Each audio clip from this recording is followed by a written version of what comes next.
In this video, we're going to take a detailed look at exercise 16 from the end of chapter 2. So if you haven't had a chance to read that problem yet, pause the video, read the problem, and see if you can make sense of it before I go through it in detail. The problem reads as follows. A runner moving with an initial velocity of 4.0 meters per second slows down at a constant rate of minus 1.6 meters per second squared over a period of 2 seconds. And you're asked to calculate her velocity at the end of the time, the 2.0 second time, and the distance that she travels during that interval of time. So what does it mean to be slowing down at a rate of minus 1.6 meters per second squared? I think what's maybe a little bit of confusing about that is the problem is telling you what is the acceleration, minus 1.0 meters per second squared, and what the initial velocity is, plus 4.0 meters per second. We also know that the time interval between all that is 2 seconds. The thing is, in numbers, plus and minus signs encode direction for these kinematic quantities, which are vectors. They have magnitude and direction. So let's say that at the beginning of all of this, the runner is moving to the right with some initial velocity, which we're given to be 4 meters per second. So we're going to pick the direction right to equate with the plus sign in math. So anything that's directed to the right is plus, and anything that's directed to the left comes out minus. Well, a little bit later, the runner is going to be moving more slowly. So that'll be the final velocity, which we're asked to figure out. Now we know that the time that connects these 2 points is 2 seconds, but we definitely don't know at this stage of the game how far that is. Now, about the acceleration being negative. When something is moving one way and slowing down, the acceleration is directed opposite of the velocity vector. That's what the minus sign means. It means that the acceleration vector is directed to the left. And with our mapping of right means plus, acceleration being negative means it's directed to the left. Acceleration tells you the direction that the velocity is changing. So if the velocity is increasing, then it's changing in the same direction that it's pointing. So A is plus. But if velocity is decreasing, then it's changing in a direction that's opposite of the way it's pointing. And that's when A is minus. In any case, in part A, you're asked to calculate the final velocity after 2 seconds. So if you look in the book, we have this very nice formula that comes from the equation of a straight line. That final velocity equals initial velocity plus acceleration times time. So it's already solved for what we need. It's just a matter of plugging in the numbers. So let's make sure that we don't make any transcription errors, and we'll just copy the numbers that we know to be in for the symbols that the formula tells us. The only mistake I could see you making here is forgetting that the acceleration is a negative number. So our formula says plus, but A is minus. So if you multiply this out, 1.6 times 2 is 3.2, but it's negative. So you have 4 minus 3.2 tells you that the final velocity is 0.8 meters per second. So if I was going to answer this in a sentence, I would say that the runner is moving to the right at a speed of 0.8 meters per second. The plus sign tells us the runner is moving to the right. Now, in part B, you're asked to figure out how far does the runner travel. Well, we have another formula that relates distance and acceleration when the acceleration is uniform or constant. And that is, from the book, distance is v0t plus 1/2 at squared.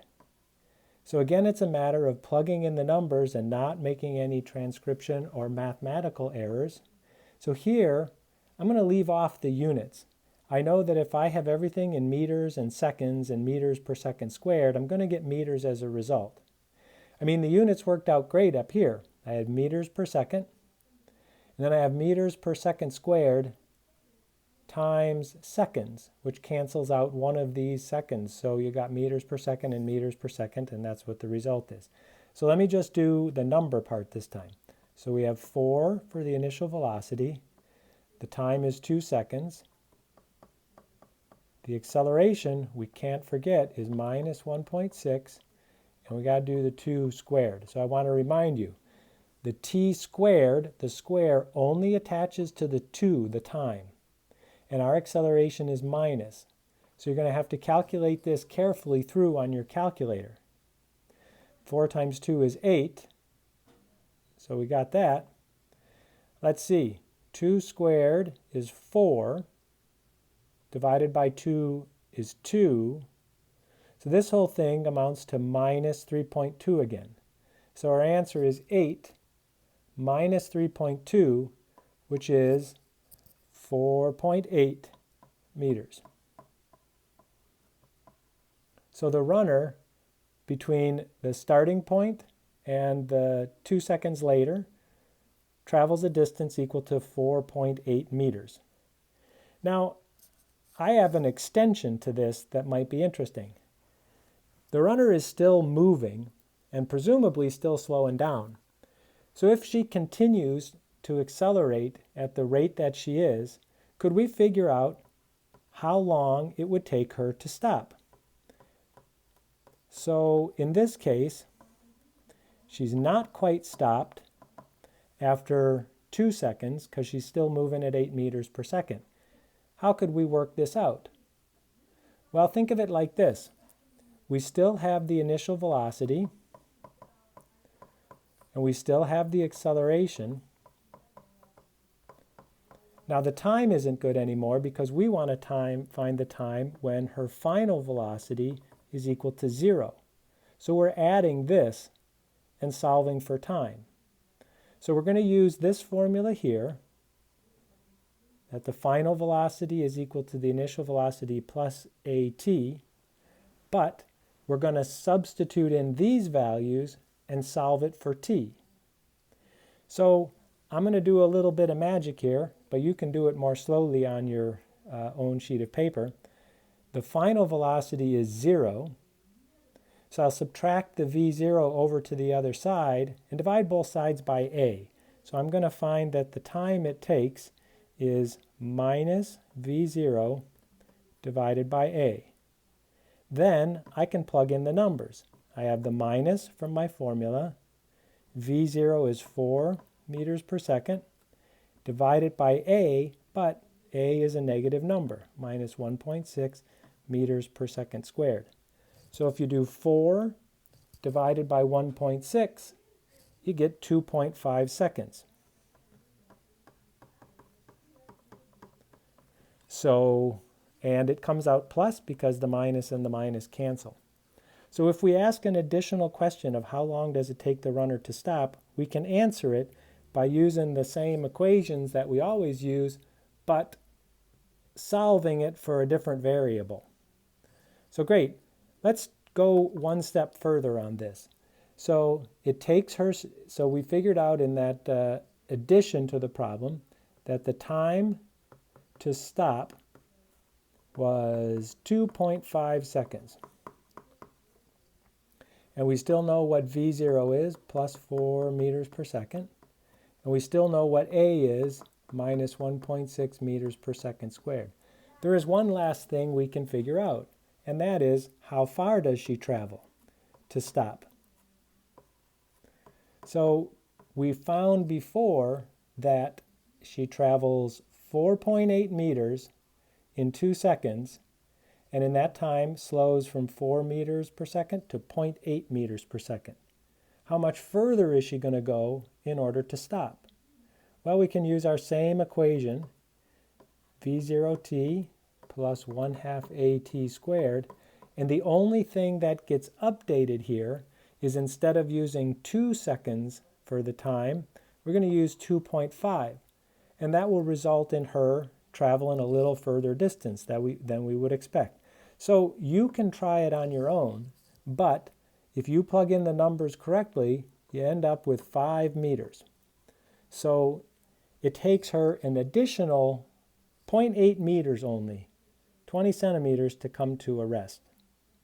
The last thing I would like to try to do is sketch a velocity versus time graph for her run.